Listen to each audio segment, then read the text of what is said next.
name of the program is Person to Person. It's all live, and there is no film.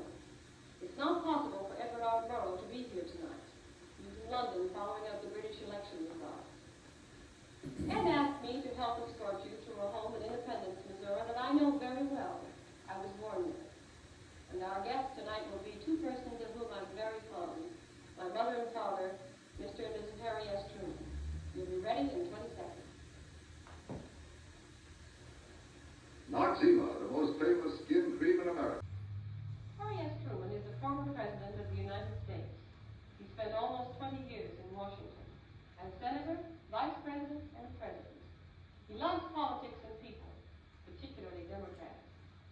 Since the Trumans left Washington, I've been living in New York, but our family home is where it always has been, in Independence, Missouri.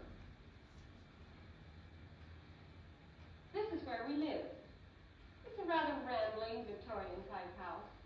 It was built 89 years ago, shortly after Abraham Lincoln died. It has 12 rooms, stands on a corner at North Delaware Street. This is where we get in. About a half acre. Oh.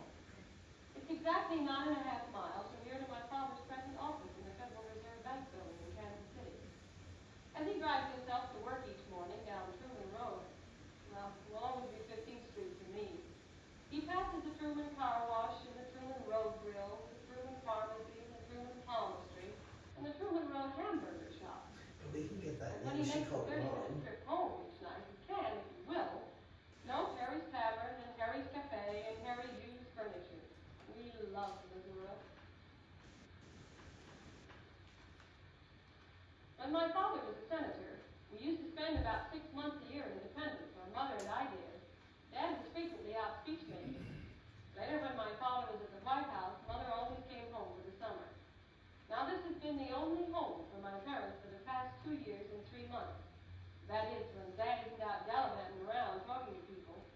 We've never had cameras in the house before, but I hope they're working tonight. Good evening, Mrs. Truman. Good evening, Marg. Good evening, Mr. Truman. Oh, no fair.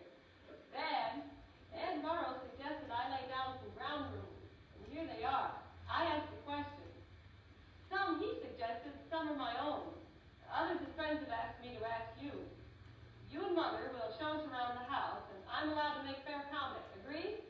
That's all right with me. All right. Mother? Oh, absolutely. Say, is it cool on the back porch tonight? Real cool after a real hard storm. Huh. Yeah, I heard about that. Say, I'm allowed to make fair comment. Agree? That's all right with me. All right. Mother? Oh, absolutely. Say, is it cool on the back porch tonight? Real cool after a real hard storm. Huh.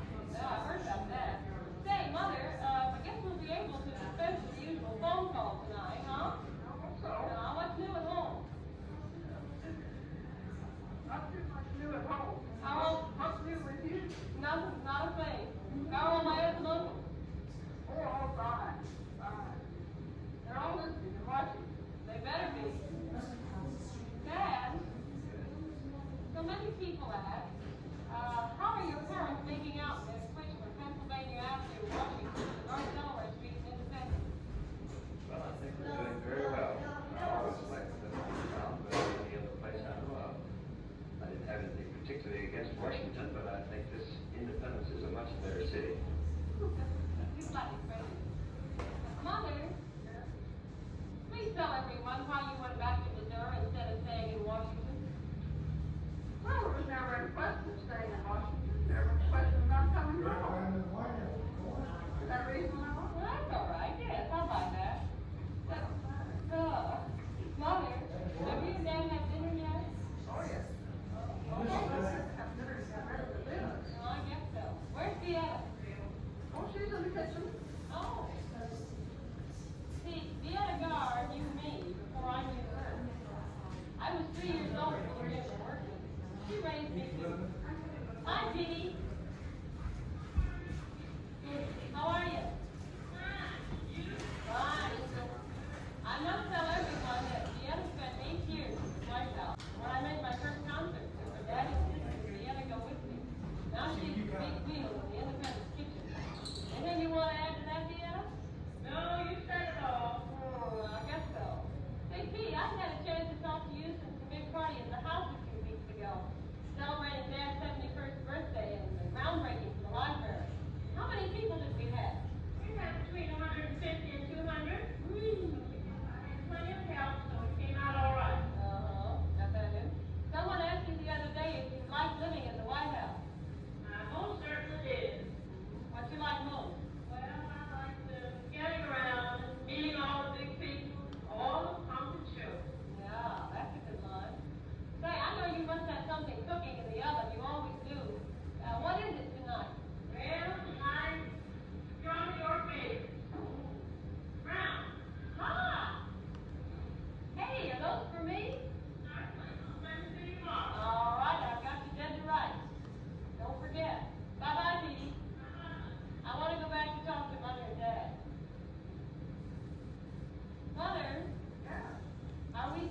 so many of them out here in front of the house, we couldn't come home. We had to spend most of the evening on the front porch over there, all by ourselves, because cousins are not at home. Oh, fine. Isn't that ridiculous?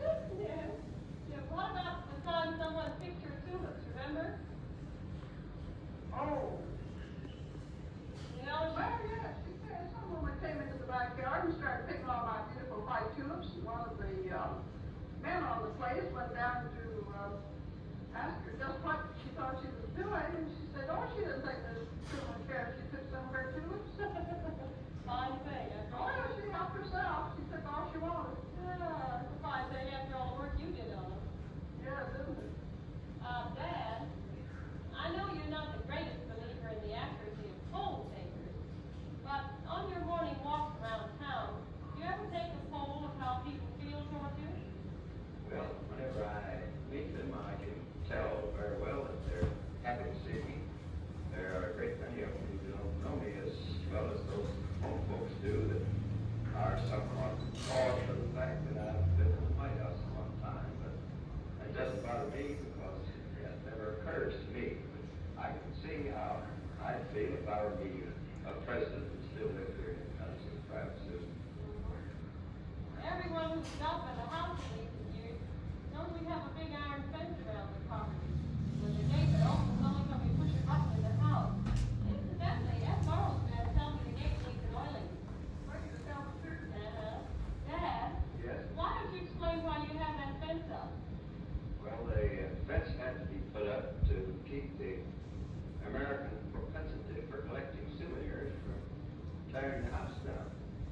I was told by that when Herbert Hoover went to Washington as president, they took the doorknobs off his house and almost tore the house down before they placed the guard there to prevent it. And the Secret Service decided that the fence would be necessary to save our property from being destroyed. Now, I'm delighted it's there. The story that Americans like souvenirs. When I was in the First World War, if I remember correctly, it was said that the British fought for the control of the seas, the French fought for the freedom of France, and Americans fought for souvenirs. They're still fighting for them. That's right. Mother, Yeah? we were talking about tulips a minute ago. How does your garden grow? Oh, we've had some wonderful rains. The garden's all in bloom. Is it? Especially Mrs. Lasker's beautiful peach roses. Oh, good. Oh, they're gorgeous. Oh, that sounds nice. Daddy, Yes. brace yourself. What for? I'm frequently asked what kind of work, manual work that is, you do around the house. Oh, I do an immense amount of it from a rocking chair. And how many times have you mowed the lawn the past few years? Well, as I remember, I think about once. That right, Mother? I don't remember the one. That's what I thought. Dad, you used to tell reporters that the White House was a jail. Do you feel free now? Well, substantially so, practically as free as I expect ever I will be. It's most, for some reason or other, I don't suppose we will ever be as free as we would have been if we hadn't lived in the White House. Well, I think that sounds logical. Mother, Yeah? for years we had Secret Service men around us. At least Dad and I did. You miss Washington? Oh, yes, I miss Washington. I miss Washington a lot. I love it there. But I'm completely happy at home. Of course, the Secret Service men didn't bother me as much as they did you and Dad. No, I remember you lost them. Yes, I did. Early in the game. That's what I thought. Mother, Yeah. would you and Dad show us the living room, please? Yes, we got it. All right.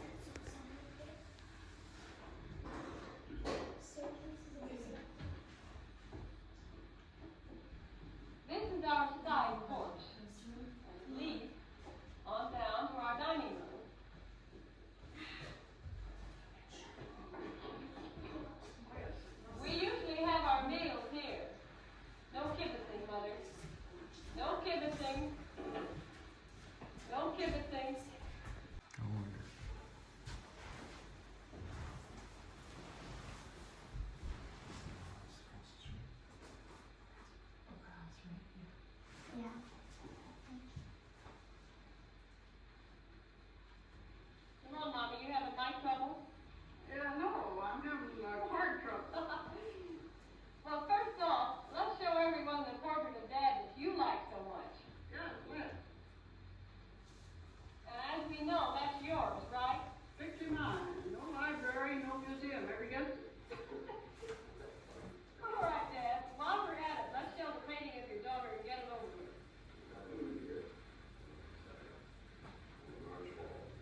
o'clock in the morning, wasn't anybody there.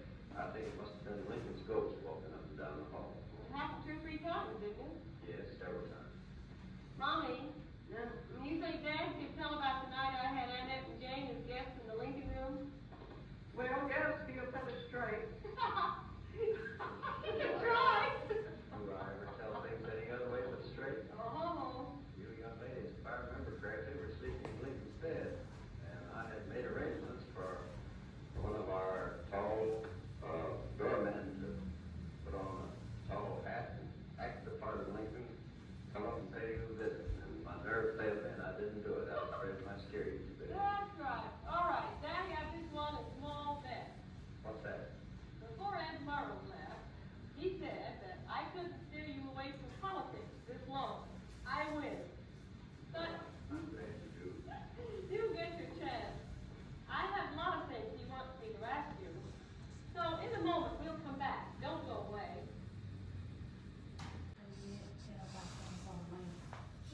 This is Margaret Truman again. 90 seconds ago, I left my parents in the living room of our house in Independence. And I see they're still there. Mr. and Mrs. Truman, I'm back. You told us to stay here. All right. Dad, you have anything up your political sleeve? Nothing in particular, except that I'm still out to beat all the Republicans I can for election. I want Mother to answer this one. Have you been making sure that Dad's been taking things real easy since he left Washington? Oh, that's a laugh. With the piles of mail and many visitors, it's a little difficult. Yeah, so I hear. Doing my best. Dad, so many people want to know what you do to relax, and as much as you don't fish, hunt, or play golf. My only relaxation is to work, and I never have known that anybody would be injured by too much hard work. The lack of it kills people. Well, now I think I'll ask you to show us the way to the park, the music room. Got past that? Here's the telephone.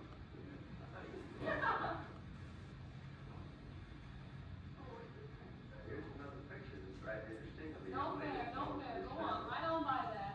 I don't buy that. You can't sell it either. All right. Dad, Yes? how's the book coming? Coming along all right. I think we'll meet the deadline on the 15th day of June. The first volume will be published about the 15th of September, I hope.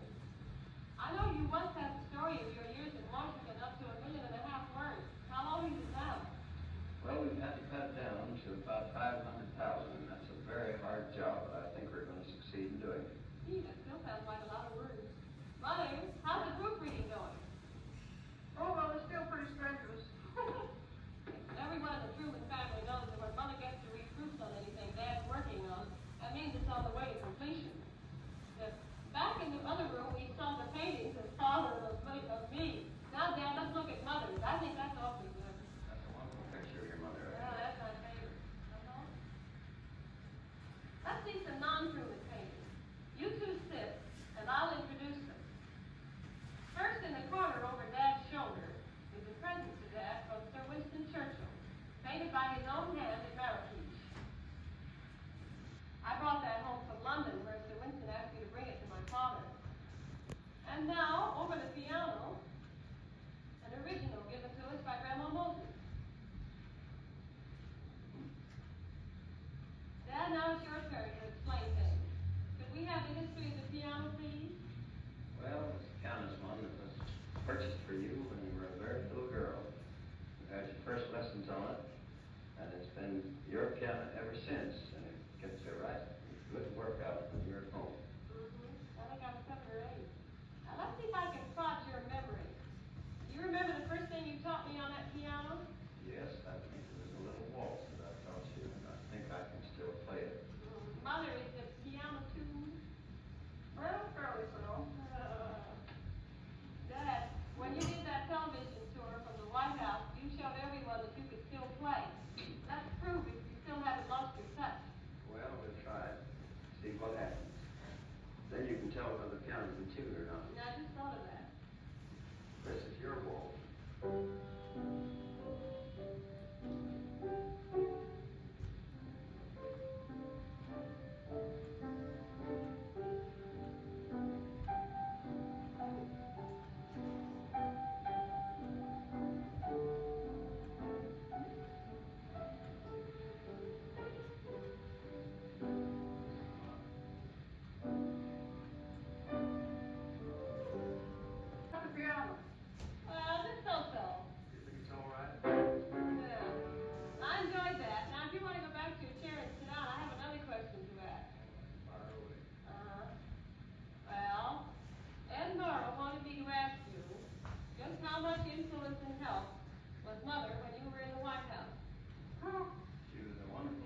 digging the foundation now, and the thing will proceed to the finish now, about a year and 2 months, I think. Oh, that's good. Yes, why don't you gonna travel toward the dam now and show them some of that? Yes, I think so. I think I've got a picture of the library out here I want to show you. Mother, Yeah. Mommy. Oh, you've been cleaning up again. What happened to Dad's work table?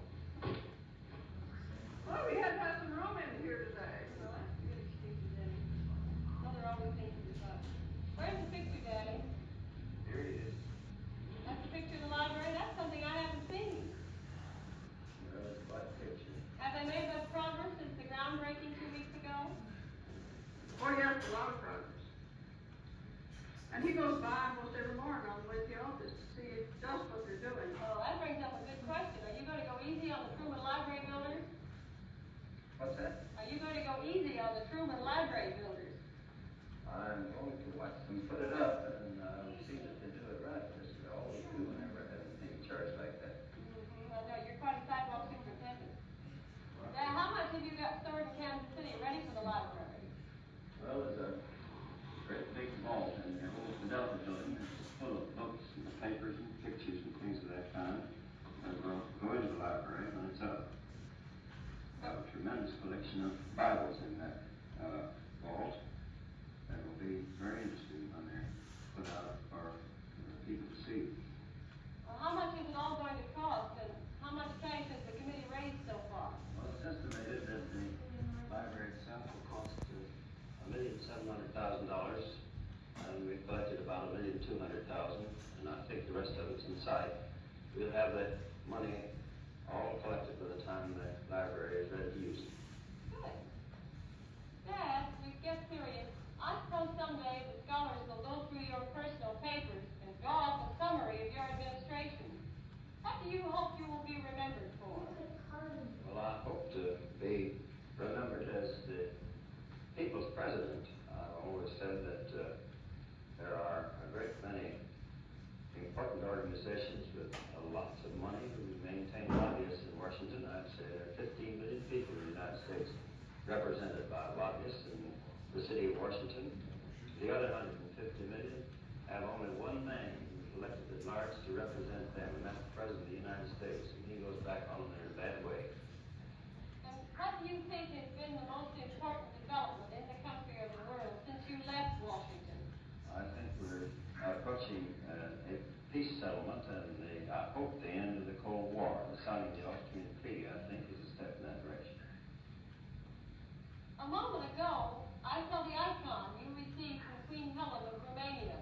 Do you recall the circumstances surrounding that gift?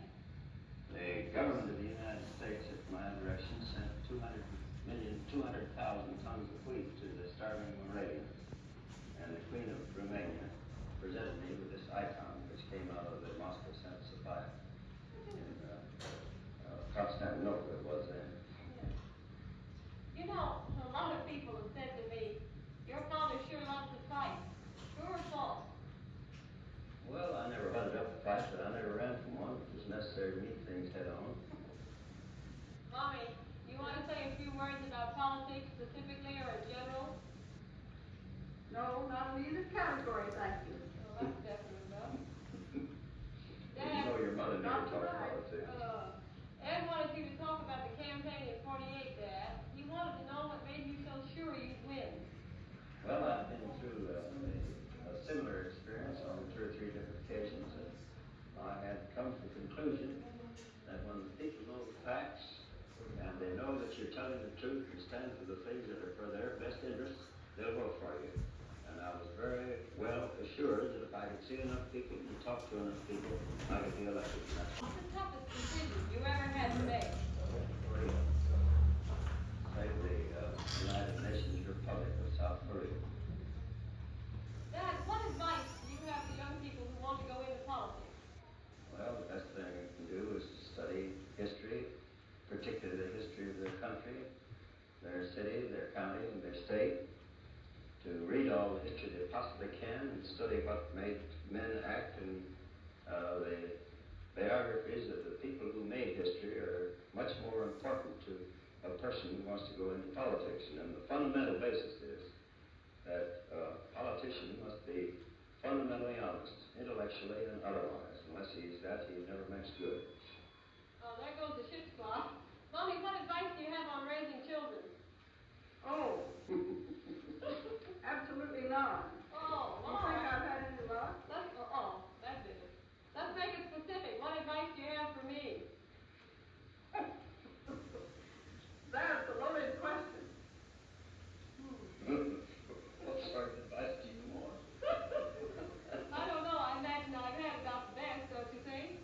The best way I've found the best way to give advice to your children is to find out what they want and advise them to do it. Oh, I see. Well, we're coming along here pretty well on our timing and everything. So,